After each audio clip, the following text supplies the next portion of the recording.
Hello champions and future champions, hello Chessmood family. GM Gabuzyan is here with you, and we're beginning with our daily lesson. Before going for explanations, I offer you to pause the video and think in this position. I'm just joking, so let's begin. Let me show you few moves. e4, c5, c3, knight f6, e5, knight d5, knight f3. This is the Lapian variation of Sicilian. Knight c6. There are a few main moves here, which is d4, bishop c4, but white in this game played with c4, knight c7, knight c3, and here I'm going to offer you pause the video and think how to continue here as black. In this position, one of my students decided to exchange this advanced pawn on e5, which is giving some space for white and preventing black's active development. My student played d6 and exchanged this pawn on e5. Not a bad decision. After takes, black bishops are being activated. Not a bad practical decision, though after knight c3 in this position, we can have a different strategy. If you pay attention, pawn on e5 is too much advanced, and it's not having any support by the white's pawn.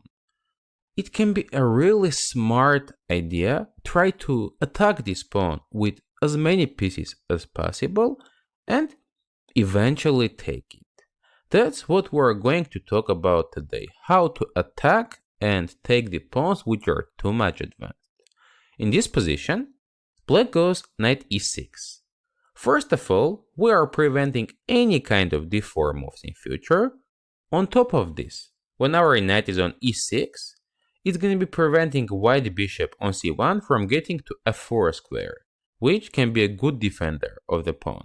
Let's take a look at several replies of white. For example, if white goes quiet bishop e2 move, we go g6, and after castle and bishop g7, suddenly, white cannot be protecting this pawn.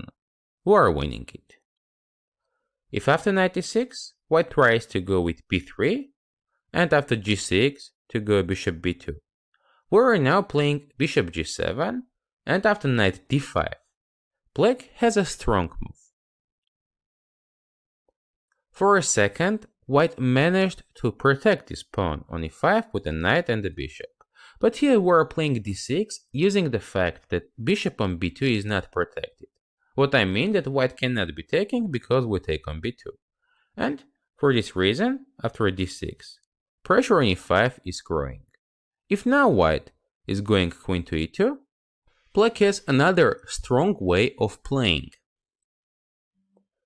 Now we are taking the pawn on e5, and when white is taking with a knight, we have very strong knight c4 move. Queen is not going to be able to protect the c2 square and the knight on e5 at the same time. If now white goes queen e4, we can be playing f5 and eventually black is winning a material and winning the game. For this reason, after knight d6, white can also try to play g3 as the other moves are not good. We are going g6 and preparing our bishop g7 move. If here, white is going bishop g2, we play bishop g7, and after queen e2, we can be playing knight to d4, which is also good, we get an outpost in the center with a tempo, but queen c7 is little better. Knight d5, queen b8, and as you can see now, we have 1, 2 and 3 attackers. Meanwhile, white has only 2 defenders, which are not enough. On the next move, let's say after castle, we are winning the e5 pawn with a very solid advantage for the black side. On top of this, after g6, white can try to play d3, and after bishop g7, go bishop f4. I agree, eventually white managed to protect the pawn, but what is the price? We now take on f4, and after g takes f4, playing d6. What do we have? Advantage of bishop pair. Our bishop is going to be very strong on this long diagonal. On top of everything, white has destroyed kingside pawn structure with a huge weakness on f4. In this case, white is keeping the pawn, but I believe so giving away much more. This is the topic of today. In some situations in the opening, we can be attacking opponents' advanced pawns instead of exchanging them. Let's now go ahead and see another example in same topic. Here is another opening scenario.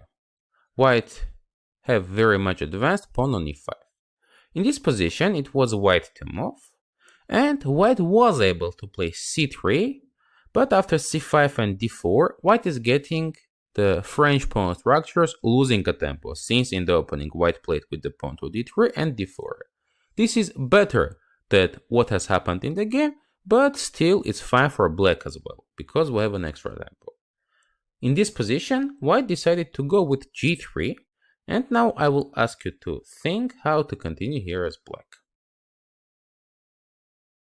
If now we're trying to attack this pawn on e5 right away with knight c6, it's a huge mistake, since we're allowing white to go d4 and create a pawn support for this e5 pawn. For this reason, firstly we're going c5, which is cutting white options to bring the pawn to d4 square.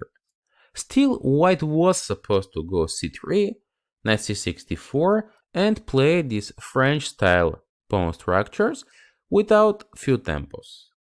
It's not happening, and after c5, white goes bishop g2, but after knight c6, queen e2 and queen c7, we have again more attackers than white has the defenders, and after castle and knight takes e5, we're eventually winning the pawn. We have seen few examples in this topic, and I am sure in the future you will be more careful when exchanging the advanced pawns of opponent. Now let's go ahead for the next one, which is going to be a homework in this lesson. Let me show you an opening scenario. So c4 e5, knight c3, knight c6, knight f3, knight f6 and e3, reversed color Sicilian variation, and black is having e4 move here.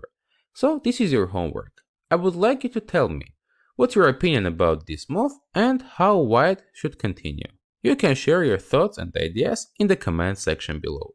Gabuzyan was here with you.